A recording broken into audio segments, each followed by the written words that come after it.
पद्मश्री से नवाजी गई हिंदी की सर्वाधिक लोकप्रिय लेखिका शिवानी जी का लिखा हुआ उनका एक प्रसिद्ध उपन्यास सुनिए, सुरंगमा, धारावाहिक रूप से। शिवानी जी का उपन्यास सुरंगमा उनके अन्य उपन्यासों की ही तरह स्त्री किरदार के दूसरे पहलू की झलक लिए है। किताब की शुरुआत में सुरंगमा को एक मिनिस्टर के घर पर कुछ हिचकिचाहट के साथ खड़ा दिखाते हैं। प्रयोजन है मंत्री की बेटी के लिए ट्यूशन टीचर के तौर पर काम करना।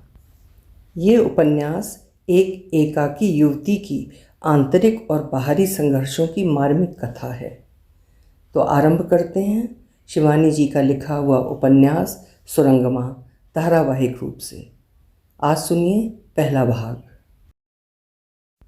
प्रशस्त लॉन की हरितिमा पर सतरंगी आभा बिखेरती धूप की वृहत रंगीन छतरी हवा में नाव के पाल सी झूम रही थी। सामने धरी मेज पर 2-3 फाइलों के पन्ने हवा में फड़फड़ा रहे थे। सुरंगमा कुछ हिचक से ही आगे बढ़ी थी।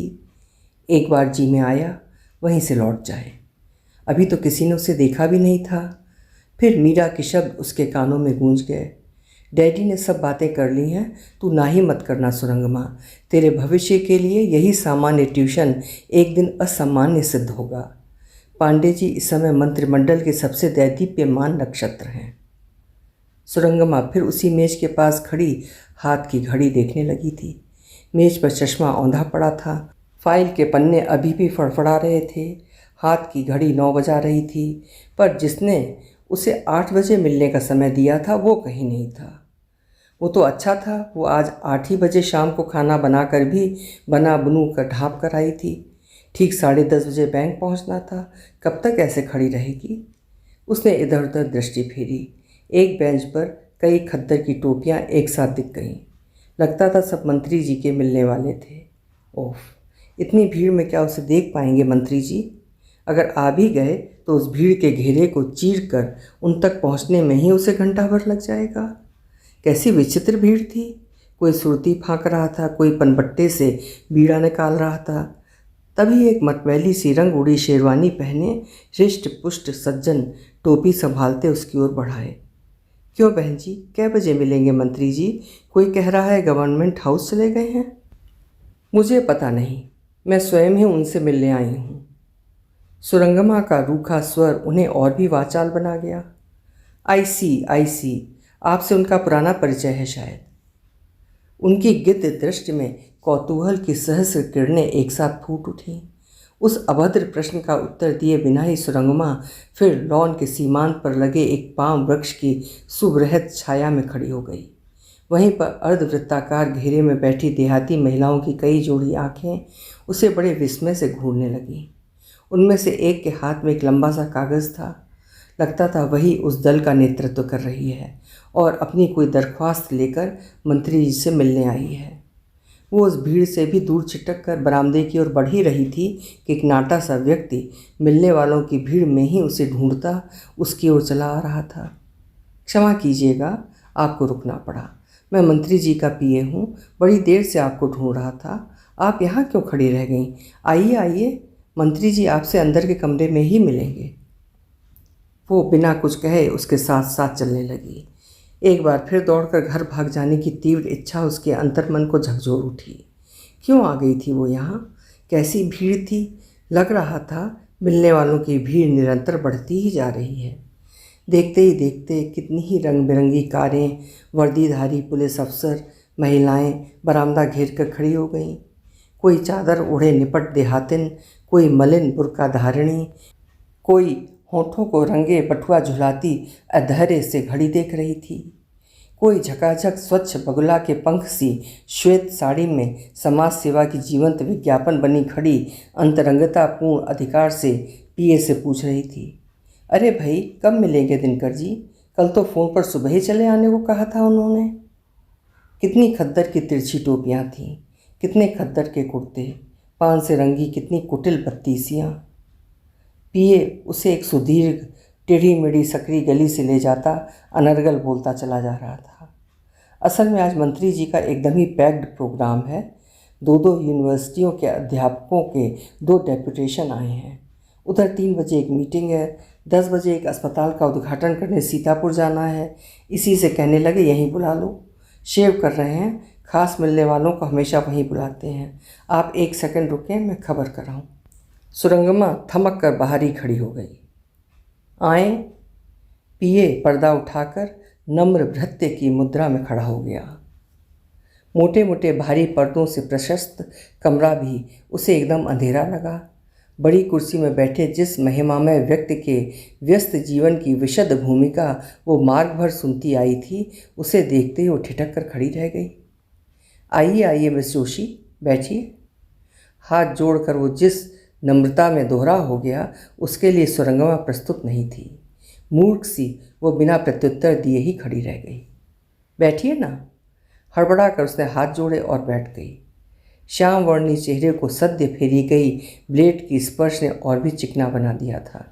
चौड़ा माथा, तीखी मुड़ी नासिका, प्रफुल्ल अधर और मूछों की पतली रेखा चेहरे के सांवले रंग से घुल मिल गई थी। मेदहीन छठे छरहरे शरीर को देखकर लगता था 25-26 वर्ष का कोई तरुण सामने बैठा है, किंतु लाल डोरीदार आंखों में गहन क्लांति की अवसन्न छाया थी। वो हंसा और सामने रंग में उसके मोती के से दांतों की उजली झलक ने उसकी वयस की मरीचिका में सुरंगमा को एक बार फिर भटका दिया। क्या इसी व्यक्ति की किशोरी पुत्री को पढ़ाने उसे बुलाया गया था? क्या उसकी इतनी बड़ी पुत्री हो सकती थी? नाम तो आपका बड़ा सुंदर है मिस जोशी, ऐसे नाम तो पहाड़ियों में कम होते हैं। मैं भी पहाड़ी हूँ, शायद आप जानती ही होंगी। क्यों? वो फिर हंसा। उसकी हंसी प्रत्येक बार उसके श्याम चेहरे पर 100 पावर का बल्ब सा जला जाती थी, किंतु पहली हंसी से कितनी भिन्न थी ये दूसरी हंसी। लाल क्लांत आंखों का घेरा भी उस हंसी ने ऐसे संकुचित कर दिया था कि एक पल को सुरंगमा को लगा उसकी एक आंख भी हंसी के सवरे प्रश्न के साथ साथ कुटिल भंगिमा में मुद गई है। उसका कलेजा कांप उठा। ये तेज नर पुंगव का था या नर भक्षी का? जी, मेरे पिता पहाड़ी हैं, माँ बंगाली थी। कहने के साथ ही उसकी दोनों हथेलियाँ पसीने से तर हो गईं। 1 माह पूर्व ये प्रश्न पूछा जाता तो उत्तर ये नहीं होता। माँ के लिए तब क्या वो भूतकाल का प्रयोग करती? किंतु माँ होती तो वो इस अवांछित इंटरव्यू के लिए यहाँ आती ही क्यों? ओह, तब ही यही मैं सोच रहा था। मैं बंगाल में बहुत रहा हूँ मिस जोशी, ये नाम और कोई रख ही नहीं सकता। कवि बुद्धदेव वसु मेरे भी प्रिय कवि थे। इस कविता की पंक्तियाँ मुझे भी बहुत प्रिय थीं। छोटो घर खानी मने की पड़े सुरंगमा, मैंने की पड़े मने की पड़े, जाना लाए नील आकाश झरे, सारा दिन रात हवाएं झड़े, सागर डोला। अर्थात उस छोटे से कमरे की याद है सुरंगमा? बोलो, क्या अब कभी उस कमरे की याद आती है जहाँ खिड़की से नीला आकाश बरसता कमरे में रिंग जाता था, सारे दिन रात तूफान समुद्र झकझोर जाता था? वही गुनगुनाहट फिर एक बार उसकी बहुरूपिया हंसी में खो गई। कैसे स्निग्ध स्नेही स्मित का आह्वान था इस बार। सुरंगमा का सारा भय दूर हो गया। उस भोले निष्कपट शिशु की सी हंसी ने उसकी सारी घबराहट दूर कर दी। आप जा सकती हैं मिस जोशी, आपका नाम ही आपका परिचय दे गया है। आप निश्चय ही मेरी पुत्री की सुयोग शिक्षिका सिद्ध होंगी। मैं बहुत व्यस्त रहता हूँ, आपने तो देख ही लिया होगा बाहर कैसी भीड़ लगी है। नित्य यही मेला लगा रहता है, यही भीड़ मेरे शुष्क जीवन को साहित्य बहुत पहले ही छोड़ चुका है। आप जाएं मिस जोशी, मेरे पिए आपको मेरी पुत्री से मिला देंगे। समय भी आप उससे मिलकर स्वयं ही ठीक कर लें। धन्यवाद। पल भर पूर्व विस्मृत कविता के छंदों में स्वयं ही पेंगे लेकर झूलता मंत्री सहसा उदास हो गया था। भावभीनी आंखों की तरल दृष्टि ने गिरगिट का सा रंग बदल लिया। लग रहा था वो उसे अपने अधीर आदेश का धक्का सा दे रहा है। वो बाहर आई तो फिर उनका कठोर स्वर गरजा, दीक्षित, इन्हें मिनी से मिला दो और जिस समय भी पढ़ाने आएँ इन्हें लाने और छोड़ने स्टाफ कार का प्रबंध कर दिया जाए। जी ठीक है। और फिर पिए उसे यंत्र चालित पुतली सी साथ साथ लिए दूसरे कमरे में मिनी को बुलाने चला गया। मिनी का कमरा उसी गोल कमरे से संलग्न था। इसी से उसका असंतुष्ट सिर चढ़ा नींद में डूबा स्वर बाहर तक आ गया। क्या है, क्यों उठूं? तो क्या वो 10 बजे सोकर उठती थी? आपकी ट्यूटर आई हैं बेबी, पापा ने कहा है कि आप उनसे मिलने बाहर बैठी हैं। पीए का स्वर अत्यंत नम्र हो उठा था। बड़ी देर बाद पीए उसे लेकर आया तो सुरंगमा से हाय कह नाइटी के ऊपर लिपटे शॉल में हाथ छुपाए ही मुंह फुलाकर वो बैठ गई। स्पष्ट था कि उसे ऐसे नींद में उठाए जाने का अभ्यास नहीं था। एक प्रकार से लड़ने की सी ही अचल मुद्रा में वो तनी बैठी रही। बीच बीच में एक आध बार कनखियों से अपनी नई अध्यापिका को देखने का लोभ वो संवरण नहीं कर पा रही थी। ये सुरंगमा ने देख लिया था। स्पष्ट था कि उस गंभीर सुंदरी नवीन शिक्षिका ने लड़की को प्रभावित कर लिया था। उसकी अहंकारी, किसी को कुछ न समझने वाली मुख मुद्रा में स्वयं ही नरमी आ गई। मैं कल रात सेकंड शो देखने चली गई थी, इसी से अभी भी नींद आ रही है। वो क्षमा मांगने के से स्वर में हंसने लगी। उसकी उस पिता किसी आकर्षक उज्ज्वल हंसी से वातावरण का तनाव स्वयं छट गया। तुम क्या इसी वर्ष एससी दे रही हो? सुरंगमा के चेहरे से जैसे लड़की की आंखें नहीं हट पा रही थीं। जी हाँ। कौन कौन से विषय पढ़ना चाहोगी मुझसे? सुरंगमा की बुद्धि दीप्त प्रखर दृष्टि में तैर रहा गहन आत्मविश्वास सामने बैठी उसकी भावी शिष्या को सतर बना गया। भावी कठोर अनुशासन के चाबुक की झलक जैसी उसने हवा में लहराती देख ली थी। Physics, chemistry and maths. ठीक है, मैं परसों से तुम्हें पढ़ाने आऊँगी शाम को 6 बजे। Is that all right? जी, 6 बजे तो मैं रेलवे क्लब में तैरना सीखने जाती हूँ। सुखद संध्या में किशोर मित्रों के साहचर्य का संभावित बिछोह उसके स्वर को रुआसा बना गया। आप सुबह नहीं आ सकती मिस, या फिर 4 बजे? नहीं। स्वर में घनकी सी दृढ़ खनक थी। उस नहीं का अर्थ था केवल नहीं। मैं बैंक में नौकरी करती हूँ, 5 बजे से पहले कहीं आ जा नहीं सकती। If it suits you well and good, नहीं तो अपने पिताजी से मेरी ओर से क्षमा मांग देना। वो फिर एक क्षण भी बिना अपनी नवीन छात्रा की ओर देखे पर्दा उठाकर बाहर चली गई थी। मिनी का खून खौल उठा। व्हाट जी, किससे कैसे बात की जाती है ये भी नहीं जानती क्या? जिस मिनी को सचिव, मुख्य सचिवों की पत्नियां पान के पत्ते सा फेरती थीं, उसके कैशौर्य को पीछे ठेल समवयस्नी के रूप में स्वीकार कर उसे अपनी गोष्ठियों में आमंत्रित करती थीं, यहाँ तक कि विदेशनी नंस भी जिसके पिता के पद की महत्ता को स्वीकार कर उसके अबाध्य आचरण को देखकर अनदेखा कर देती, उसी को ये 2 कौड़ी की मास्टरनी अपनी उन्नत नासिका हवा में उठाती बिना हाथ जोड़े ही चली गई। नहीं पढ़ेगी वो इस अहंकारी लड़की से। लड़की ही तो लग रही थी वो। ना जाने किस हिंदी स्कूल की पढ़ी होगी, एससी का मैथ्स पढ़ाएगी तो पहले ही दिन चक्कर घिन्नी खाकर गिर पड़ेगी। शक्ल सूरत में अच्छी हैं तो क्या हुआ, अध्यापिका बनने क्यों आ गई? फिल्म इंस्टीट्यूट में क्यों नहीं चली गई? कुछ ही माह पूर्व सुरंगमा घर अपने कपड़े लेने जा रही थी कि किसी ने उसे पुकारा था। सुनिए। 1 सेकंड वो चौंक कर मुड़ी, फिर उस अनजान अपरिचित चेहरे को देख तेजी से आगे बढ़ने लगी। शायद किसी और से कह रहा था। सुनिए जरा, रुकेंगी क्या? इस बार अजनबी एकदम ही उसके पास आ गया और उसका मार्ग रोक कर खड़ा हो गया। बहुत बड़े फ्रेम का चश्मा, सिल्क का कुर्ता धोती और चमकता खलबाट। मैं स्वप्न राय हूँ, शायद आपने मेरा नाम सुना होगा, फिल्म डायरेक्टर स्वप्न राय। उसने फिर बड़ी आशा से सुरंगमा की ओर अपनी अहम दीप्त दृष्टि उठा दी थी। मैं बड़ी देर से आपके पीछे पीछे आ रहा था। अपूर्व, एके बारे अपूर्व, मन का उच्छ्वास जैसे रोक नहीं पा रहा था। लाखों में एक चेहरा है आपका, एकदम स्क्रीन टेस्ट के लिए बनाकर पृथ्वी पर भेजा है शायद विधाता ने। सत्यजीत मेरा परम मित्र है, काश मेरे साथ यहाँ होता।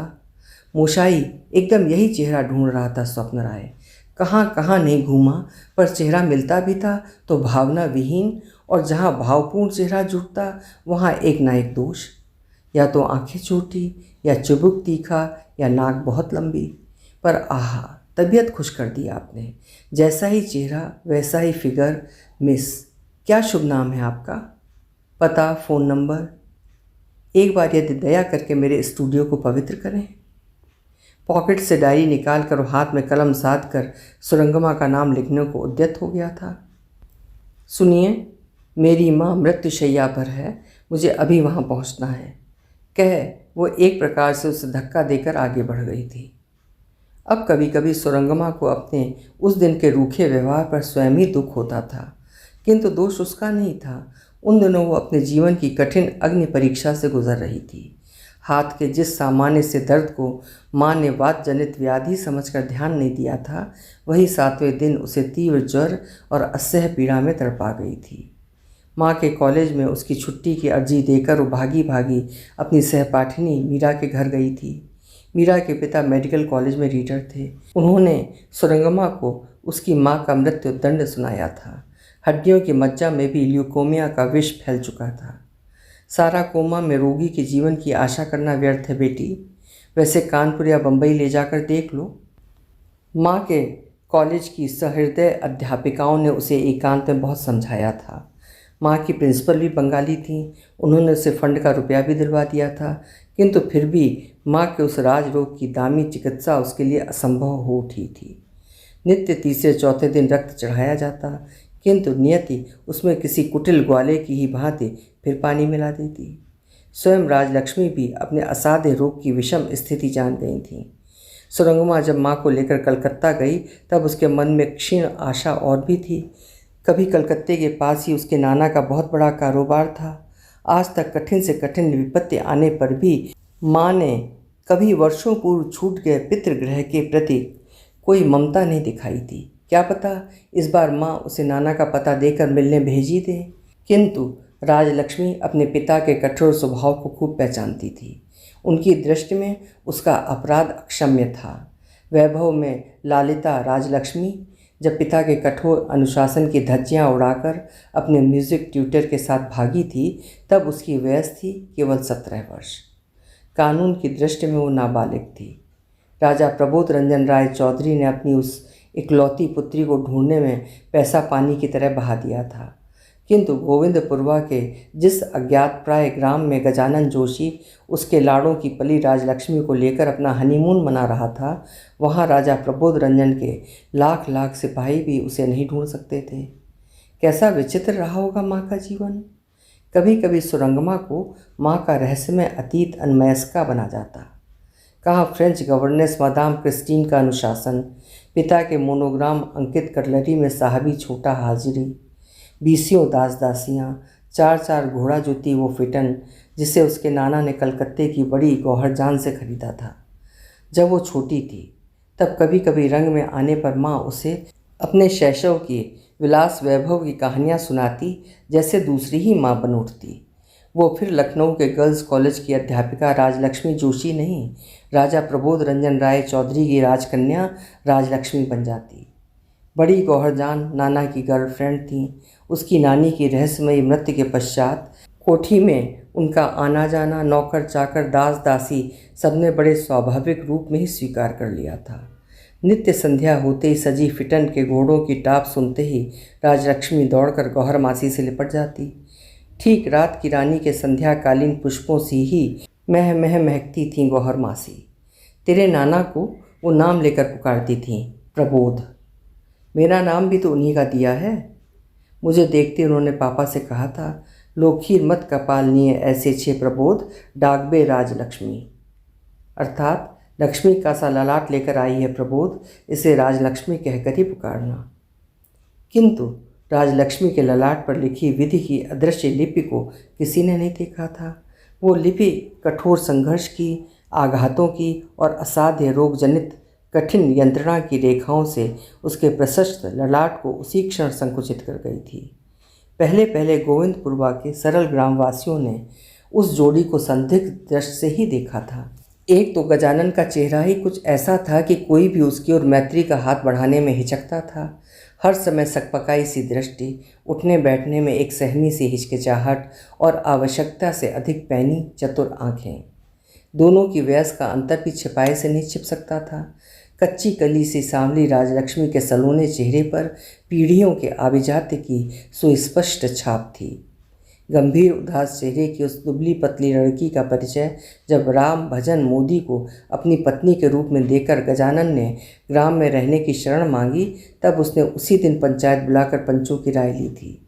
हमें तो लगता है ससुर किसी भले घर की लड़की को भगा लाया है, कहीं ऐसा ना हो कि आज इन्हें शरण दे के कल हमारे गांव की मुश्कें बने।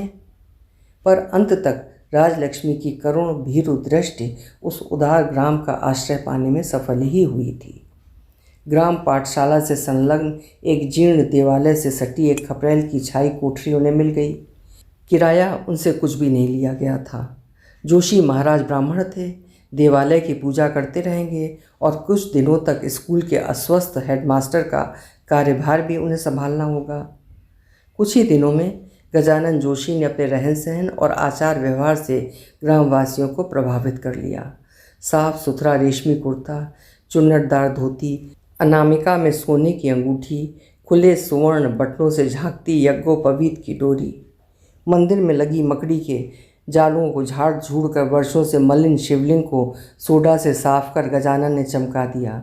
फिर प्रातःकाल जोर जोर से शिव स्तोत्र की आवृत्ति कर उसे कुछ ही दिनों में उससे विस्तृत मंदिर की महिमा का ऐसा प्रचार आरंभ किया कि उसी गांव के नहीं, दूर दूर के गांवों से भी दर्शनार्थी आकर चढ़ावा चढ़ाने लगे। प्रत्येक शिवरात्रि को वहां अब भी बड़ी धूम से मेला लगने लगा। कुछ ही महीनों में राजलक्ष्मी को अपने जीवन की सांघातिक भूल का आभास हो गया था। जिस व्यक्ति के चिकने चेहरे और सुकंठ के माधुर्य पर रीझ कर वो पिता का राजसी वैभव त्याग आई थी, उसकी मरीचिका से व्यर्थ अस्तित्व को उसका नैकट्य कुछ ही दिनों में स्पष्ट कर गया। तीसरे ही महीने उसका नवीन सहचर उसके श्याम वर्ण को लेकर जो प्रच्छन्न व्यंग कर गया था, उससे राजलक्ष्मी का कोमल चित्त बुरी तरह आहत हो गया था। तुम तो कहते थे पहाड़ में तुम्हारे पिता के ऊन का बहुत बड़ा व्यवसाय है। इस सड़े से गांव में मेरा बिल्कुल मन नहीं लगता, वहीं क्यों नहीं ले चलते मुझे? अपनी सेवा से मैं उन्हें प्रसन्न कर लूँगी। और क्या, अपने व्यवहार से तुम उन्हें भले ही प्रसन्न कर लो, तुम्हारा रंग उन्हें कभी प्रसन्न नहीं कर सकता। पहाड़ की तो डोमनियाँ भी गोरी होती हैं। राजलक्ष्मी सिर से पैर तक सुलग गई थी। क्या ये वही गजानन था जिसने उसके पितृगृह के राजसी एकांत कक्ष में उसके पैर पकड़कर कहा था, मैं तुम्हारे बिना एक पल भी नहीं जी सकता? राजलक्ष्मी, ऐसे लुक छिपकर आखिर हम कब तक मिल पाएंगे? फिर तुम्हारी उस फिरंगी मेम की तो पीठ में आंखें हैं, कैसी बाघिनी सी चक्कर लगाती रहती है। परसों राजा साहब वर्धमान जा रहे हैं, तुम्हारी बुढ़िया मेम भी अस्पताल में बीमार पड़ी है। इससे अच्छा अवसर फिर हमें कभी नहीं मिलेगा। मैंने सब प्रबंध कर लिया है। लिलुआ में मेरा एक मित्र है, उसने अपनी कार देने का वायदा किया है। परसों रात को हम दोनों निकल चलेंगे। और 17 वर्ष की अबोध किशोरी अपने उस कुटिल प्रेमी का हाथ पकड़कर निकल पड़ी थी। अटैची में थे पूरे 5,000 रुपये, माँ के छोटे मोटे गहने, कुछ कपड़े और एक रत्न जटित ओवल दर्पण, जिसे उसके पिता ने उसके 17वें जन्मदिन पर उपहार में दिया था। मेरी राजलक्ष्मी का चेहरा ही ऐसा है कि उसका प्रतिबिंब वो इस रत्न जटित दर्पण में देखे। कभी कभी वो उस खपरेल छाई झोपड़ी में उस दर्पण में अपना चेहरा देखती तो दीर्घ तप्त सांसों से वो दर्पण पल भर में धूमिल हो जाता। उतनी बार पितृगृह के वैभव की स्मृति उसे व्याकुल कर देती।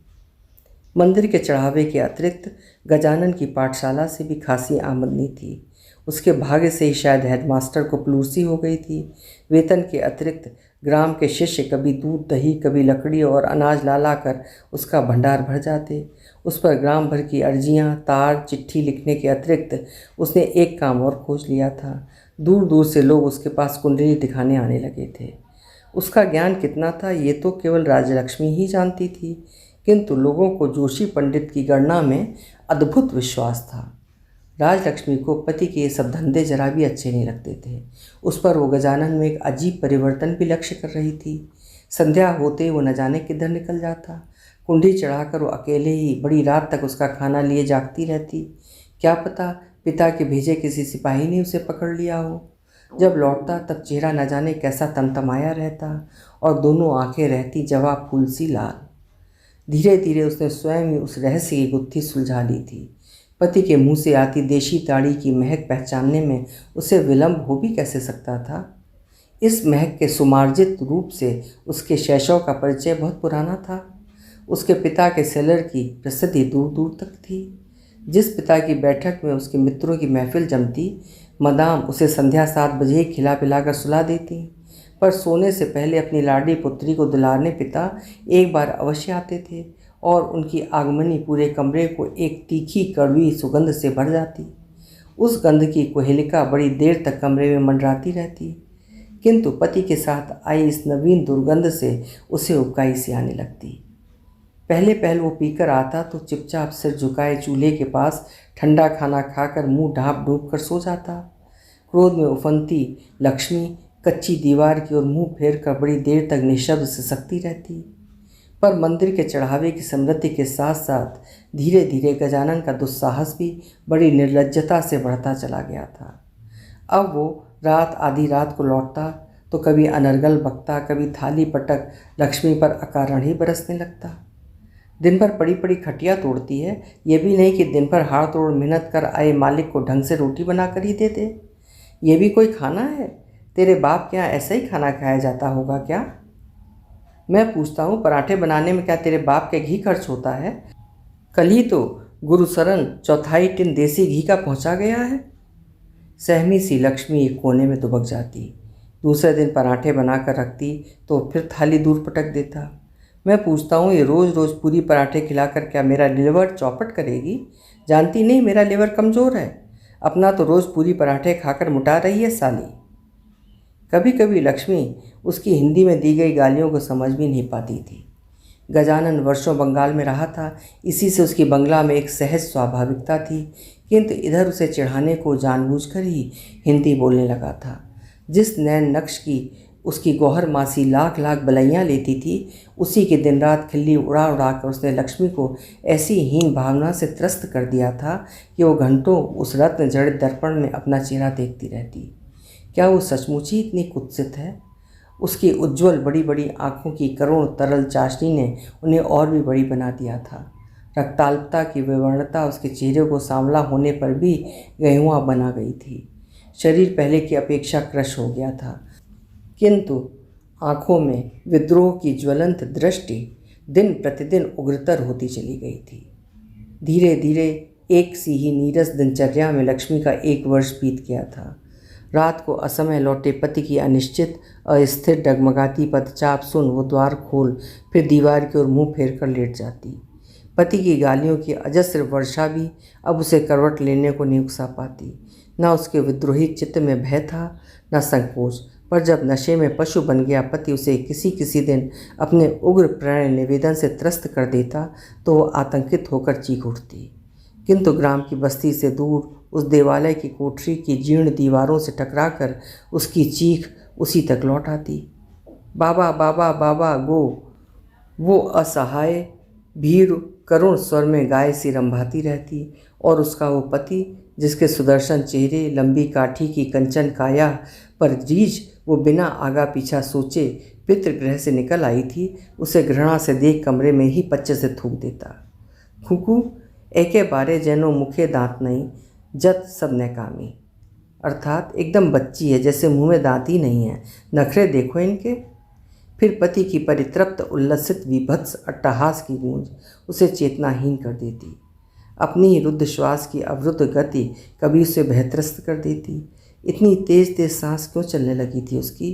कहीं माँ की बीमारी तो नहीं लग गई?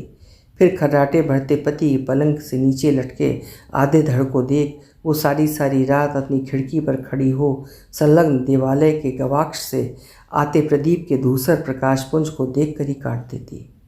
गोविंदपुरवा में रहते उसे 1 वर्ष से भी कुछ ऊपर ही हो गया था, किंतु ग्राम के एक भी परिवार से अभी तक उसकी घनिष्ठता नहीं हो पाई थी।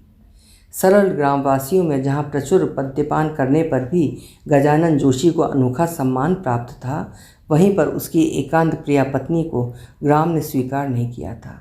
प्रत्येक मंगलवार को ग्राम के चौपाल में जोशी पंडित सुंदरकांड का सस्वर पाठ करते थे।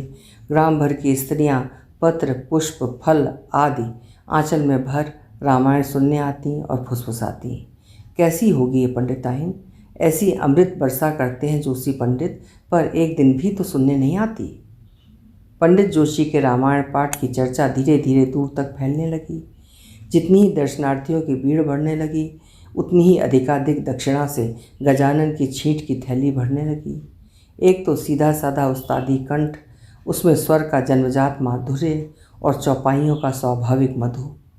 हारमोनियम में आलाप लेकर गजानन प्रत्येक चौपाई, दोहा, सोठा, कवित्व को नित्य नवीन राग रागनियों के पक्के लुभावने रंग में निचोड़कर फैला देता। कभी मांड, कभी दरबारी और कभी कामोद केदार। सुन सीता दुख प्रभु सुख ऐना, भरे आए जल राजीव नैना। चौपाई के मर्म स्पर्शी भावों को अभिनय कला में पटु जोशी पंडित रामनामी चादर से आंखें पोंछ और भी सजीव बना देते। रामायण पाठ समाप्त होता तो आंखों से रामायण लगा अधमुदे पक्ष्मों की चिलमन से वो देखते रहते कि कितना चढ़ावा चढ़ा है। बड़ी देर तक श्रद्धालु श्रोता पैर छू छू कर बिना उनकी ओर पीठ किए ही पीछे सरकते जाते, जैसे किसी देवालय में प्रतिष्ठित देव मूर्ति को माल्यार्पण कर लौट रहे हों। बड़ी देर बाद ध्यान मग्न बगले की सी ही फुर्ती से वो दक्षिणा बटोरते और प्रसाद बांट बूट कर घर की ओर चल देते। मंगलवार को लक्ष्मी फिर चूल्हा नहीं जलाती। चिवड़ा, गट्टा, केले, फूट, आम, बताशे, इलायची दाने और कभी कभी तो गन्ने के रस की खीर भी चढ़ावे में आ जाती। वो आज तक कभी पंडित का रामायण पाठ सुनने नहीं गई थी। एक तो ग्राम की स्त्रियां जब भी उसे देखती फुसफुसा कर न जाने आपस में क्या क्या कहने लगती। उसके पलायन की रहस्य चादर ग्रामवासियों ने स्वयं ही फाड़ डाली थी। उसका श्यामवर्ण हिरणी किसी भयत्रस्त चकित दृष्टि हिंदी का अटपटा उच्चारण देख वे समझ गए थे कि वो बंगाली है और जोशी जी उसे किसी संभ्रांत परिवार से तिड़ी कर लाए हैं। ग्राम के दक्षिण की ओर एक छोटा सा तालाब था तो छोटा, पर उसकी नीलाभ गहराई घातक थी। बहुत पहले उसमें गांव के ठाकुर का लड़का तैरने में डूबकर मर गया था। तब से वहाँ तैरता कोई नहीं था। ग्रामवासी वहाँ सिंघाड़े की बेल फैला दिया करते थे। उसी बेल के विस्तृत अस्तित्व से सहम अब ग्राम के दुस्साहसी तैराकों ने भी वहाँ तैरना छोड़ दिया था। संध्या घनायमान होते ही लक्ष्मी कंधे पर तौलिया डाल नित्य तैरने चली जाती है और घंटों मछली सी तैरती रहती है। ये एक दिन किसी ने गजानन से कह दिया तो घर लौटते उसने लक्ष्मी को मारते मारते बेदम कर दिया था। छिनाल, वहाँ किसे अपना यौवन दिखाने जाती है? बोल, मुझसे मन भर गया है क्या? जानती है इस गांव में मेरी कैसी इज्जत है? जानती हूँ। लक्ष्मी का स्वर उस निष्प्रदीप अंधेरे कमरे में भयानक कठोरता से गूंज उठा था। तुम्हारी इज्जत के बारे में अब क्या जानना बाकी रहा है? मंदिर में बूढ़े लच्छू साहू की जवान विधवा बहू को तुम कैसी पूजा करवाते हो? क्या मैं इसी खिड़की से देख नहीं चुकी हूँ? और मैं जो सिवाय उस ग्राम की तलैया में तैरने के किसी परिंदे से भी बात नहीं करती हूँ, उसे तुम कहते हो छिनाल? वो पुराने दमे की मरीज की सी हाँफने लगी थी। हाँ, एक नहीं 1000 बार कहूँगा। वेश्या वेश्या वेश्या है तू, दोगली, मेरी जासूसी करती है। मैं क्या तेरे उस कुकर्मी बाप और गौहरजान के बारे में कुछ नहीं जानता? वो तो मेरी ही बुद्धि भ्रष्ट हो गई थी जो कुमाऊँ के गर्ग गोत्रियों के संस्कारशील परिवार का पुत्र होकर भी तुझ दुराचारणी को पत्नी बनाकर ले आया। मैं तुम्हारी पत्नी नहीं हूँ गजानन जोशी। लक्ष्मी ने आज तक कभी उसे ऐसे नाम लेकर नहीं पुकारा था। हमारा विवाह हुआ ही कहाँ है? कानून की दृष्टि में आज भी कुंवारी हूँ। किसी भी थाने में जाकर आज खड़ी होकर ये कह दूँ कि यशोदा मुझे भगा कर ले आया है तो तुम हवालात में बंद नजर आओगे। इस अप्रत्याशित आघात के लिए गजानन प्रस्तुत नहीं था। पत्नी की तीव्र उक्ति उसके नशे को भेदती उसके कलेजे में तीखी छुरी सी चुभ गई। कहाँ है तू? आज तेरा गला घूंटे बिना नहीं छोड़ूंगा, भले ही गजानन जोशी के गले में फांसी का फंदा पड़ जाए। उन्मत्त अविवेकी दानव की भांति दांत पीसता वो अंधेरे में उसे टटोलता झपटने को उद्यत हुआ। लक्ष्मी खिड़की के पास ही खड़ी थी। पति का वो उग्र रूप देख वो पल भर को हिचकी, फिर उसने खिड़की से ही छलांग लगा दी। आश्चर्य था कि उस ऊंची खिड़की से कूदने पर भी उसे एक खरोच भी नहीं लगी। लगभग उन्मादिनी की ही तीव्र गति से वो सुदीर्घ जनशून्य पथ को लांघती भागती चली गई थी। उसका मस्तिष्क कर्म शून्य था। लग रहा था वो स्वयं नहीं दौड़ रही है, किसी अदृश्य चुंबकीय शक्ति से विधि का कोई पूर्व निर्धारित भविष्य उसे अपनी ओर खींच रहा है। छोटे से स्टेशन पर रुकी एक मालगाड़ी के खाली डिब्बे में ही वो दुबक कर बैठ गई थी। सारी रात वो घोड़ों की लीद भरे उस डिब्बे में ठिठुरती रही थी। क्या पता शराबी पति उसे ढूंढता हुआ वहीं आ जाए, किंतु कोई नहीं आया।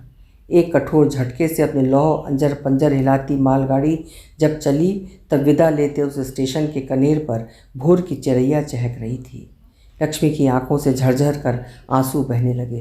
पितृगृह से उसका एक ऐसा विचित्र दुरागमन था।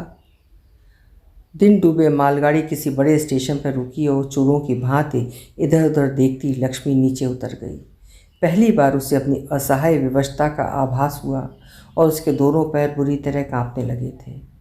इधर उधर से आई अनेक पटरियों के संगम पर वह हताश खड़ी थी कि दूर किसी इंजन की सर्चलाइट चमकी। वो आंखें बंद कर पटरी पर खड़ी हो गई। किसी ने उसे हाथ पकड़कर दूर पटक दिया। दूर गिरते ही जिन पटरियों पर वो खड़ी थी उन्हीं पर से धड़धड़ाती एक लंबी रेलगाड़ी उसे लगभग मूर्छित कर गई। कौन हो तुम? कटना ही था तो बीच यार्ड में कटने क्यों आई? 1 सेकंड की भी देर होती तो चटनी बन जाती। नीली वर्दी में उसका गोरा चेहरा और भी ललछौआ लग रहा था और उसकी फिरोज वर्णी आंखें निश्चय ही किसी विदेशी की थीं। चोट लग गई क्या? उठ नहीं पा रही हो? आई एम सॉरी, पर तुम्हें ऐसे नहीं पटकता तो। Oh my God! वो फिर जैसे भयानक संभावना का स्मरण करते ही सहम उठा। उठ पाओगी? स्वीकृत में गर्दन हिलाती कांपती लक्ष्मी उठ खड़ी हुई। कहाँ जाओगी? ये रायबरेली है। मैं तो यहाँ किसी को भी नहीं जानती, इतनी रात को कहाँ जाऊँगी? आप यदि कृपा कर आज आश्रय दे दें। उसका स्पष्ट उच्चारण सुनते ही उस अनजान व्यक्ति के चेहरे से क्रोध की रेखाएं स्वयं हट गईं। अजीब लड़की हो, यू आर सो यंग, और ये भी नहीं जानती कि कहाँ जाओगी? अच्छा चलो मेरे साथ, इधर से ही चलो, पिछवाड़े से ही निकलना होगा। इधर से जाने पर सब मुझे पहचान लेंगे, फिर तुम्हारे पास टिकट भी तो नहीं होगा। क्यों? कुछ भी उत्तर न देकर लक्ष्मी ने सिर झुकाया और हाथों से लपेटा गया विराट जूड़ा उसकी पीठ पर बिखर गया। उस घन कृष्ण केश राशि को विदेशी की चकित आंखें देखती ही रह गईं। कितने लंबे बाल थे लड़की के! पिछवाड़े से ही लाइनें फांदता उसका ये जीवनदाता उसे अनेक कांटेदार तारों को लंघाता एक छोटे से लाल खपरेल वाले बंगले में पहुंचा। स्वच्छ बंगले की जाफरी जंगली जलेबी की घन लता गुल्मों से घिरी थी। बड़े बड़े रंगीन पीपों में चंद्र मल्लिका के गुच्छे लटक रहे थे। जेब से चाबी निकालकर उसने ताला खोला और एक क्षण को लक्ष्मी की उपस्थिति भूल अनमयस्क सा स्वयं भीतर चला गया। फिर अचानक मुड़कर हंसा। कैसा मूर्ख हूँ मैं, भूल ही गया कि तुम बाहर खड़ी हो। आओ आओ, I will make U A hot cup of coffee. Lakshmi सहमति सी भीतर गई। बत्ती जलते ही कमरे की अव्यवस्था स्पष्ट हो उठी। एक कैन की कुर्सी पर 2-3 अखबार पड़े थे, दूसरी पर नाइट सूट और ड्रेसिंग गाउन लटके थे। मेज पर चाय का जूठा प्याला पड़ा था। उसी की तश्तरी में सिगरेटों का अवशेष स्तूपाकार होकर नीचे बिखर गया था। शायद उसके अजनबी मेहमान ने अतिथि की दृष्टि का आतंक भांप लिया था। हंसकर कहने लगा, आई एम सॉरी, मेरा कमरा हमेशा इतना ही गंदा रहता है। I can't help it, I M A bachelor. हफ्ते में एक बार मेरी बहन वेरोनिका लखनऊ से आकर सब ठीक ठाक कर जाती है, पर उसके आने तक घर की फिर वही हालत हो जाती है। मेरी ड्यूटी कभी रात की रहती है, कभी दिन की। सफाई करूं भी तो कैसे? मैं चाय ले आऊं? वो चला गया तो भयभीता लक्ष्मी को वास्तविकता का दुर्धर्ष काठिन्य सहसा चैतन्य बना गया। पता नहीं कैसा व्यक्ति था वो, पर रात भर के लिए इस कुंवारे मेजबान का आतिथ्य स्वीकारने के अतिरिक्त उसके सम्मुख और चारा ही क्या था? कहीं ऐसा तो नहीं था कि विधाता उसे इस अंधी खाई में गिराने उस खंदक से निकाल लाया था? थोड़ी देर में वो एक प्याला चाय लेकर चला आया। उजाले में पहली बार लक्ष्मी ने उसका हंसमुख चेहरा ठीक से देखा। तुम चाय पी लो, मैं तब तक खाने की व्यवस्था करता हूँ। लक्ष्मी चाहने पर भी ये नहीं कह सकी कि उसे बिल्कुल भूख नहीं है। वो उसके खाने की चिंता ना करे, पर वो तो उसे एकटक देखती प्याला थामना भी भूल गई थी। उस शांत चेहरे पर शिशु की सी सरल मुस्कान थी। आंखों के नीचे सामान्य सी क्लांति की झाई थी, किंतु चिकने चेहरे पर कहीं भी चिंता की एक झुर्री नहीं थी। आंखों के तूतिया रंग की गहराई चेहरे को और भी आकर्षक बना गई थी। लक्ष्मी को एक प्याला थमा, वो स्वयं दूसरा प्याला थाम उसी के सामने धरी कुर्सी पर बैठ गया। नाउ टेल मी, उसने अपनी उसी स्निग्ध हंसी से संवार कर पूछे गए प्रश्न से लक्ष्मी को चौंका दिया। क्यों ऐसा करने गई थी? जानती हो, आज केवल ईश्वर की महान अनुकंपा ने ही तुम्हें जीवन दान दिया है। लक्ष्मी ने सर झुका लिया। उस अपरिचित दयालु मेजबान के स्वर के वात्सल्य ने उसके आहत चित्त को और भी विचलित कर दिया। उसके हाथ का प्याला कांप गया, होंठ हिले, फिर डबडबाई आंखों के गह्वर ने कंठ अवरुद्ध कर दिया। Let it be, take it easy, अर्थात जाने दो, धैर्य से काम लो।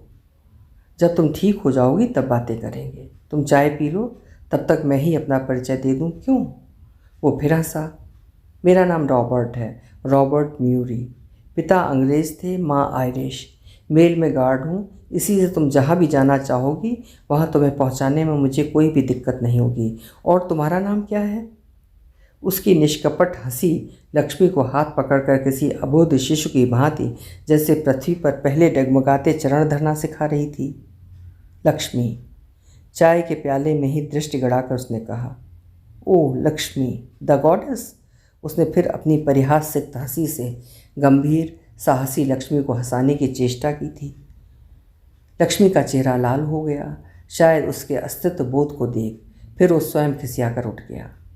तुम हाथ मुँह धोना चाहोगी? उसने फिर बड़ी चतुरता से असमय के परिहास का विषय परिवर्तन कर दिया। आओ तुम्हें गुसलखाना दिखा दूँ। स्वच्छ गुसलखाने की करीने से धरी वस्तुओं में कहीं पर भी कमरे की सी अव्यवस्था नहीं थी। बेसिन के ऊपर लगे दर्पण में लक्ष्मी ने अपना चेहरा देखा तो उसे अपना ही चेहरा अनजाना लगा। कोटरग्रस्त आंखें, पपड़ी पड़े अधर और रक्त शून्य चेहरा। हाथ मुँह धोने पर भी वो बड़ी देर तक अनमयस्क सी खड़ी ही रह गई थी। बाहर का निश्चित परिवेश उसे बार बार भीतर ढकेल रहा था। जी में आ रहा था वो रात भर गुसलखाने में ही बंद रहे। फिर उसने दोनों हाथ ललाट पर टेक पितृगृह में प्रतिष्ठित दुर्गा का स्मरण किया। माँ मेरी रक्षा करना। खुले बालों पर बड़ी देर तक शावर की बौछार पड़ने पर भी कनपट्टी की टपकन दूर नहीं हुई थी। दोनों हाथों से धड़कते स्नायु जाल को जोर से दाब वो बाहर निकल आई। आओ आओ, मेरा खाना तो रोज़ ऐसा ही रहता है। तुम्हें मीट मछली से परहेज तो नहीं है ना? नहीं। सिर हिलाकर लक्ष्मी उसके पीछे पीछे चली गई थी। मेज पर उसने बड़े यत्न से ही 2 प्लेटें, कांटे, छुरी, चम्मच सजाकर रखे थे। एक प्लेट में कटी डबल रोटी थी, दूसरी में सलाद और एक प्लेट में तली मछली के टुकड़े और भुनी कलेजी थी। खाना देख लक्ष्मी की भूख जग गई। 2 दिन से उसके पेट में अन्न का दाना भी नहीं गया था। पति के उन्मत्त क्रोध से कुढ़ कर वो पिछले 2 दिनों से नित्य भूखी ही सो जाती थी। फिर भूखी रहती या प्यासी, वहाँ पूछने वाला ही कौन था। खाओ खाओ लक्ष्मी, घबरा क्यों रही हो? कल ही मैं तुम्हें तुम्हारे घर पहुँचा आऊँगा। खाना खाकर आराम से वेरोनिका के कमरे में सो जाना। उसका बिस्तर हमेशा तैयार रहता है। मोमबत्ती और दिया सलाई भी सिरहाने रखाया हूँ। वो स्वयं डबल रोटी के टुकड़ों के बीच मछली दबाकर ऐसे मनोयोग से खाने लगा जैसे मेज पर वो अकेला ही हो। गहरी भूख लगने पर भी लक्ष्मी गले के नीचे गस्सा नहीं उतार पा रही थी। जिस मछली के लिए कितने दिनों से उसके प्राण ललक रहे थे, उसे वो आज सामने देखकर भी उठाकर नहीं खा पा रही थी। एक आध टुकड़ा डबल रोटी किसी तरह पानी की घूंट के साथ निगल उसने नैपकिन से मुंह पोंछ लिया। बस हो गया खाना? तुमने तो कुछ खाया ही नहीं लक्ष्मी। ये तो ठीक नहीं है, but I can quite understand. गोद में धरे नैपकिन से मुंह पोंछ उठ गया। आओ तुम्हें तुम्हारा कमरा दिखा दूं। कमरे के द्वार तक उसे पहुंचाकर फिर वो तटस्थ शालीनता से द्वार खोलकर ऐसे खड़ा हो गया जैसे किसी साहब का बहरा हो। सुनो लक्ष्मी, वो फिर बड़े गंभीर स्वर में कहने लगा, प्रत्येक मनुष्य के जीवन में कभी कभी ऐसा अवसर आता है जब मौत के अलावा उसे और कोई रास्ता नहीं सूझता। किंतु हम मनुष्यों का ये दुर्भाग्य है कि बुलाने से मौत कभी नहीं आती। सुबह उठोगी तो निश्चय ही नया प्रभात तुम्हें जीवन के प्रति आशावान बना देगा। जीवन इतना बुरा नहीं है लक्ष्मी। अच्छा सो जाओ, गुड नाइट। वो चला गया और उसके बूटों की कठोर पगध्वनि सीमांत की किसी रहस्यमय दिशा में खो गई। हड़बड़ा कर लक्ष्मी ने चिटकनी चढ़ा दी और कमरे के द्वार से ही लगी आराम कुर्सी पर कटे पेड़ सी वो डह गई। बहुत देर तक वो किसी सम्मोहित माध्यम सी उसी कुर्सी पर पड़ी रही। फिर धीरे धीरे अचानक आ गए किसी उजाले का फोकस कमरे की सज्जा पर फैलता चला गया। कमरे की स्वामिनी निश्चय ही सुघड़ सलीके वाली थी। लापरवाह पाही की अटपटी गृहस्थी में उसका वो कमरा किसी उधड़े स्वेटर पर लगे नए ऊन के पैबंद सा ही अलग चमक रहा था। कमरे के बीचों बीच एक गोल मेज पर क्रोशिया का मेजपोश बिछा था। उसमें उसी के लगाए हफ्ते भर के बासी फूल सूखने पर भी लगाने वाले की सुरुचि का परिचय दे रहे थे। दीवार पर क्वीन विक्टोरिया का बड़ा सा तैलचित्र टंगा था। मेंटल पीस पर बड़ी सी घड़ी शायद किसी नीलाम से खरीदी गई थी। या फिर अतीत की पीढ़ियों के स्मृति चिन्ह रूप में ही उसे पोंछ पोंछ कर सहेज दिया गया था। घड़ी की दोनों जीर्ण सुइयां 12 के धूमिल अक्षरों पर उसी अचल मुद्रा में खड़ी थीं जिसमें उन्होंने शायद युगों पूर्व 12 बजाए थे। उसी के नीचे किसी के विवाह का एक चित्र टंगा था जिससे रॉबर्ट के मुस्कुराते तारुण्य को पहचानने में लक्ष्मी को विलंब नहीं हुआ। उसके पास ही एक आकर्षक मुस्कुराती युवती भी खड़ी थी। तब का यही वेरोनिका थी। सिर पर फूलों के ताज सजाए ब्राइड्स मेड बनी 3-4 बालिकाएं खड़ी थीं। न जाने क्यों उस कमरे की सज्जा देखकर लक्ष्मी को पितृगृह की स्मृति विचलित कर गई। ऐसा ही कमरा तो मदाम क्रिस्टीन का भी था। उनके विवाह चित्र के एक एक सदस्य का नाम, वेशभूषा, यहाँ तक कि उल्लसित स्मृति तक उसे आज तक कंठस्थ था। बटन होल में पैंची लगाए मदाम के लंबे चौड़े पति, उनकी 3 मुस्कुराती बहनें लिज़बेल, डोरोथी और डोन ऐसे पुष्प किरीट संभाले ब्राइड्स मेड बनी खड़ी थीं और अपनी विराट छातियों पर मोतियों की तिहरी लड़की माला पहन नववधू से भी अधिक माँ लग रही मदाम विवाह के उस चित्र में भी क्रूर अधरों को गांभीर्य से भींचे खड़ी थी। पिता के यहाँ गवर्नेंस के रूप में आने से पहले मदाम नैनीताल के रमाजे अस्पताल में स्टाफ नर्स थीं। माँ के जीवन काल में ही गृह भंडार की चाबी का गुच्छा बड़ी स्वाभाविकता से मदाम के बटुए में चला गया था। दुर्गा पूजा में किसके लिए कैसे कपड़े बनेंगे, नौकरों की वर्दी किस दर्जी से सिलवाई जाएगी, सईसों की पगड़ी किस दुकान से खरीदी जाएगी, घोड़ों को कितना दाना दिया जाएगा, दुर्गा पूजा में मूर्तिकार अक्षयपाल को कितना बयाना दिया जाएगा, सब कुछ निर्णय मदाम ही लेती थी। बड़ा दिन आता तो पापा स्वयं मदाम के साथ जा आर्मी एंड नेवी स्टोर या वाइट के लुडलो के यहाँ के उपहारों की सूची थमा आते। फिर जो उत्सव उसके पितृगृह में बड़े दिन की आगमनी पर होता वो शायद नवरात्रियों में भी नहीं होता था। रुग्ण माँ की देखभाल मदाम ही करती थीं। असल में उन्हीं की परिचर्या के लिए मदाम को बहुत मोटी तगड़ी तनख्वाह का प्रलोभन दे पापा ने नैनीताल से बुलाया था। फिर धीरे धीरे उनकी पदोन्नति गवर्नेंस के पद पर हो गई। माँ की कंकाल प्राय देह की स्मृति ही लक्ष्मी के अंतर में बार बार उभरती थी। स्वस्थ रूप से उसने माँ को देखा ही कब था। जब से उसने होश संभाला माँ को बिस्तर पर ही देखा। कभी कलकत्ते से डॉक्टर आ रहे हैं, कभी काशी के कोई प्रसिद्ध कविराज।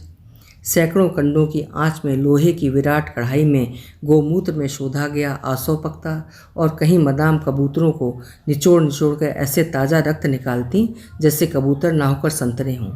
फिर एक दिन उसे सुबह ही सजा धजा के माँ के कमरे में भेज दिया गया था।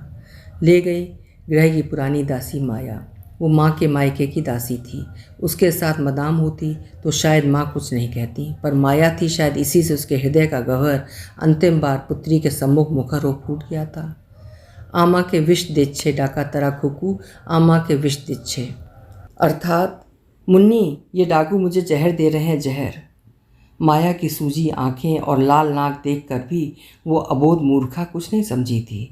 दिन भर मामा के यहाँ बिताकर रात को लौटी तो भागकर माया उसे छाती से चिपटाकर जोर जोर से रोने लगी थी। कभी कभी माँ उसे देखकर भी चुपचाप आंखें बंद किए पड़ी रहती तो माया कहती, दीदी खुकू ऐसे छे, अर्थात दीदी मुन्नी आई है, पर माँ वैसी मुर्दा बनी पड़ी रहती। किंतु कभी कभी उसकी यंत्रणा कातर आंखें द्वार की ओर टिकी प्रतीक्षा करती। उस दिन वो उसे बड़े लाड़ से छाती के पास खींचकर कहती, खे छीश खुकू, जा घूमो ये बारे, अर्थात खाना खा लिया तूने, जा अब सो जा।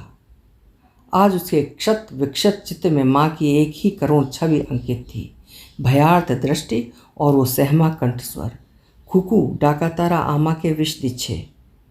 माँ की मृत्यु के कुछ ही दिन पूर्व की एक और स्मृति भी उसे बीच बीच में काट बना देती। उसके पिता के कंठ में अद्भुत मांसल्य माधुर्य था। उनके कमरे में एक बड़ा सा ऑर्गन था जिसे नित्य सुबह उठते मदाम अपने स्वच्छ झाड़न से पूछती थी। कभी कभी झाड़न के संस्पर्श से उसके सफ़ेद काले अवयव मृदु झंकार छोड़ अपनी टनटन से लक्ष्मी को जगा देते। वो जान जाती कि भोर हो गई है। एक दिन वो उसी परिचित टनटन के मधुर अलार्म से जग गई। तब क्या भोर हो गई थी? पर मदाम तो उसके पार्श की पलंग पर पड़ी खर्राटे ले रही थी। खुली खिड़की से तारों भरे आकाश को देखकर उसने आंखें बंद की ही थीं कि उसे लगा माँ का क्षीण कंठ उसे पुकार रहा है, खुकू खुकू। माँ उसके पास ही कमरे में अकेली सोती थी। वो उठकर गई तो देखा माँ जगी हैं। खुकू दरवाज़ा एक टू खुले जा माँ, तोर बाबा गान कोर छे, अर्थात मुन्नी दरवाज़ा जरा खोल जा, माँ तेरे पापा गाना गा रहे हैं। उसने दबे पैरों से जाकर पिता के कमरे का द्वार खोल दिया था। भारी डबल पर्दों की यवनिका में संगीत में डूबे उसके पिता उसे देख नहीं पाए। उनके दोनों लंबे लंबे हाथ ऑर्गन के पर्दों पर थिरक रहे थे और चौड़ी पीठ पर पड़े रेशमी ड्रेसिंग गाउन का नारंगी ड्रैगन अंधेरे में ही चमक रहा था। भाव विभोर होकर उस दिन उसके पिता ने जो गाना गाया था उसे फिर उसने बड़ी होने पर ना जाने कितनी बार सुना था। कभी आधी रात को, कभी बैसाख की कठोर प्रखर ध्रुव प्रहर में, जब बंगाल की काल बैसाखी लॉन पर प्रहरी से खड़े सुदीर्घ पाम वृक्षों के आमूल विध्वंस की संभावना से उसे कपा देती थी। और तभी उसी एकांत कमरे की खिड़की से उनका मीठा गला गूंजकर बाहर चला आता। तखन तोरे बले छीनू मन, जास नेरे तुई ए विपथे, मानरे नी तंखन कांटार भय छाड़ली सुपथ, सुगम मेवे धरली विपथ, छ जनाए तोर पथेर संपद, करिलो हरण। अर्थात मैंने तब तुझसे कहा था रे मन, इस विपथ पर मत जा, पर तूने मेरा कहना नहीं माना। कांटों के भय से तूने सुपथ त्याग दिया, जब 6 जनों ने तेरे पथ की संपदा हर ली है। उस गीत को बार बार गाकर ही वो क्या अपने अनुतप्त मन की व्यथा माँ तक पहुँचाकर क्षमा मांगते थे। उस दिन पिता का द्वार खोल वो फिर माँ के सिरहाने खड़ी हो गई थी।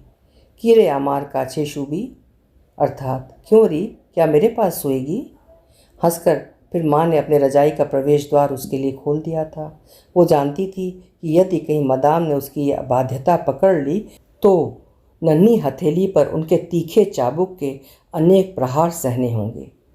जानती हो लक्ष्मी, तुम्हारी माँ को भयानक क्षय रोग है, तुम्हें इसी से उनके पास नहीं जाने दिया जाता। क्यों, तुम भी क्या उन्हीं की तरह दिन रात बिस्तर पर पड़ी रहना चाहती हो? क्या तुम चाहती हो कि उन्हीं के से बेडसोर के भयानक घाव तुम्हारे सुंदर नितंबों पर वैसे ही बेडसोर हों? लोग तुमसे घृणा करेंगे, कोई तुम्हारे पास नहीं फटकेगा।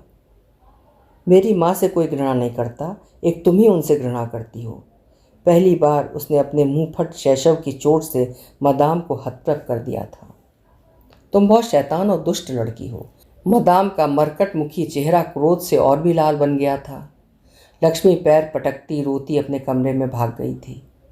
उस एक रात के माँ के शैया शयन के लिए वो मदाम के हजार हजार बेंत भी सह सकती थी। कितनी दुबली थी माँ, उसकी पसली की हड्डियाँ उसे छुरी सी चुभती रही थीं और माँ चुपचाप उसे छाती से चिपटाए रही। फिर स्वयं ही उसने पीठ फेर ली थी। पीठ फिरी रहने पर भी वो जान गई थी कि माँ रो रही हैं। पापा का स्वर बड़ी देर तक उसी गाने को दोहराता रहा था। तखन तोरे बले छीनू रे मन, जास ना विपथे, मान ली नी तखन।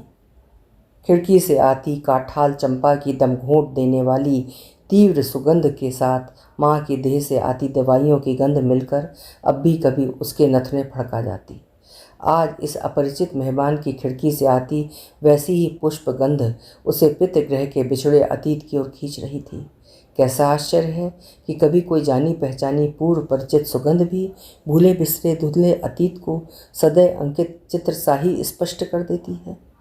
वेरोनिका की दुग्ध धवल शैया के कैडलविक पलंग पोश को लक्ष्मी ने तहाकर कुर्सी पर धर दिया। न 2 ऊंची तकियों के स्वच्छ गिलाफों के कलेवर पर सोने वाली अपनी कोई सिलवट छोड़ गई थी, न चादर पर। लगता था अभी अभी किसी ने दोनों हाथों से एक एक सिलवट मिटाकर नए सिरे से बिस्तर लगाया है। अनजान परिवेश में उस बिस्तर पर लेटने में भी लक्ष्मी को हिचकिचाहट हो रही थी, पर बिस्तर पर लेटते ही अब तक स्वयं उसके भय से सहमी दुबकी नींद सहसा उसकी पलकें मूंदे दे रही थी। अंग अंग ऐसे टूट रहा था जैसे किसी ने मार कूट कर रख दिया हो। उसने बत्ती बुझाई और फिर पलंग पर लेट गई। वो फिर जिधर भी करवट लेती उधर ही एक भीनी मंद सुगंध उससे लिपट जाती। शौकीन सोने वाली से उसका यही प्रथम परिचय था। अंधकार गहन होता चला गया। सड़क के जिस लैंप पोस्ट का उजाला अब तक कमरे को धूमिल प्रकाश से उज्ज्वल कर रहा था वो भी शायद बुझ गया था। उस अंधकार में नशे में उन्मत्त उद्धत पति की उग्र मूर्ति उसके आहत चित्त की व्यथा को और तीव्र कर गई। कल जब उसका दयालु मेजबान उससे पूछेगा कहाँ जाओगी तुम, तो वो उसे अपने प्रत्यावर्तन की कौन सी दिशा का संकेत दे पाएगी। अधःपतित पति की बाहों में पुनः लौट जाने से तो उसी ट्रेन के नीचे कट जाने में श्रेय था। पितृगृह में लौट जाने को भी उसका भीरू अपराधी चित्त प्रस्तुत नहीं था। पिता का क्रोध वो जानती थी। फिर उस ग्रह की आलीशान परिवेश में लौटने पर वो अपने अदृश्य के निर्दिष्ट परिणाम को किसी क्रिस्टल में उभरे चित्र सा ही स्पष्ट देख सकती थी। उसे देखने पर मदाम का अग्निगर्भा रूप स्मरण करते ही वो उस एकांत अंधेरे कमरे में भी सिहर उठती थी, जैसे हाथ में चाबुक लिए कठोर हृदयहीन मदाम आकर उसके सिरहाने खड़ी हो गई हो। पिता की मर्यादा पर उसका निर्लज्ज पलायन, जो कलंक का अमिट धब्बा लगा गया था, वो वर्ष भर में चाहे कितना ही मलिन क्यों ना हो गया हो, उसके घर लौटते ही फिर प्रगाढ़ हो उठेगा। पिता की संपत्ति भी उस कलंक को अम्लान नहीं कर सकती थी। सबसे अधिक आघात तो पिता को उसकी भग्न सगाई ने दिया होगा। मयूरभंज के राज परिवार में उसका रिश्ता कब का पक्का हो चुका था। प्रत्येक दुर्गा पूजा को उसकी भावी ससुराल के ना जाने कैसे कैसे भव्य उपहार ग्रहण कर उसके पिता ने उन थालों की समृद्धि द्विगुणित कर अपने उदार समधी होने की भूमिका बांधी थी। उन्हें पापा ने क्या मुंह दिखाया होगा। उस अपमान की तीव्र दहन को क्या उसका प्रत्यावर्तन और भी असह्य नहीं बना देगा। फिर एक वर्ष में कुटिल प्रणयी पति का सानिध्य उसे प्रेम की सक्रिय अली गलियों में घुमा चुका था। पिता और मदाम के अनुचित संबंध की दुष्कृत्य को वो न समझ पाए, ऐसी मूर्ख वो नहीं रह गई थी। उसका वही सांसारिक ज्ञान अब मायके को उसके लिए नरक सा ही कठिन बना देगा। विधि का अमोघ निर्देश ही अब उसके अभिशप्त जीवन का एकमात्र पाथेय था। बड़ी रात वो इधर उधर करवटें बदलती रही थी। उस गुदगुदी शैया में भी उसे 1000 कांटे चुभ रहे थे। उस पर एक अज्ञात भय की सिहरन रह रह कर उसे कपा रही थी। कहीं आधी रात को उसका कुंवारा मेजबान यदि द्वार खटखटा दे तब, किंतु ऐसा कुछ हुआ नहीं। पौ फटने से कुछ पूर्व ही उसे झपकी आ गई। जब हड़बड़ा कर उठी तब सचमुच ही कोई द्वार खटखटा रहा था। उसने हड़बड़ा कर कपड़े ठीक किए, द्वार खोला तो रॉबर्ट हाथ में चाय की ट्रे लिए मुस्कुरा रहा था। आई एम सॉरी, तुम्हें नींद से जगा दिया, पर 7 बजे हैं। 8 बजे मेरी ड्यूटी है। तुम्हें फ़िलहाल वेरोनिका के पास छोड़ जाऊंगा। वहां पहुंचकर तुम्हें जहां भी जाना हो, लौटने में तुम्हें मैं वहीं पहुंचा दूंगा। लो पहले चाय पी लो। तब क्या सुबह हो गई थी? शायद बड़ी देर में उसकी आंखें झपकी थीं, इससे नींद नहीं टूटी थी। उसने सर झुकाए ही ट्रे थाम ली। रात्रि के अस्पष्ट अंधकार में रॉबर्ट उसकी घन कुंतल राशि को ही देख पाया था, किंतु नवीन सूर्य की मंद किरणें उसके सर्वांग पर छिटकीं तो वो आश्चर्यचकित मुग्ध दृष्टि से उसे देखता रहा। सोने में जूड़ा अस्त व्यस्त होकर शिथिल हो गया था, पर फिर भी ऐसा लग रहा था जैसे कोई शंखचूड़ काला नाग कुंडली मारे उसकी ग्रीवा से सट गया हो। ललाट पर श्वेत की बूंदें झलक रही थीं। पीली साड़ी मुड़ी तुड़ी होने पर भी यत्न से पहनी गई थी, और शायद उसी पीले रंग की पांडुर आभा में सुकुमार चेहरा और भी पीला लग रहा था। ट्रे लेने में एक पल को विचलित हो गए आंचल की उठी यवनिका से उसका उद्धत यौवन क्रुद्ध सर्पणी की सी चिरी जिह्वा लपलपा गया तो रॉबर्ट ने सहम कर आंखें फेर लीं। ऐसा रूप यौवन किस कठोर आघात से आहत हो मृत्यु का वर्ण करने उस मेल ट्रेन के पहिए के औदार्य का याचक बना होगा। उपन्यास जारी रहेगा अगले भाग 2 में।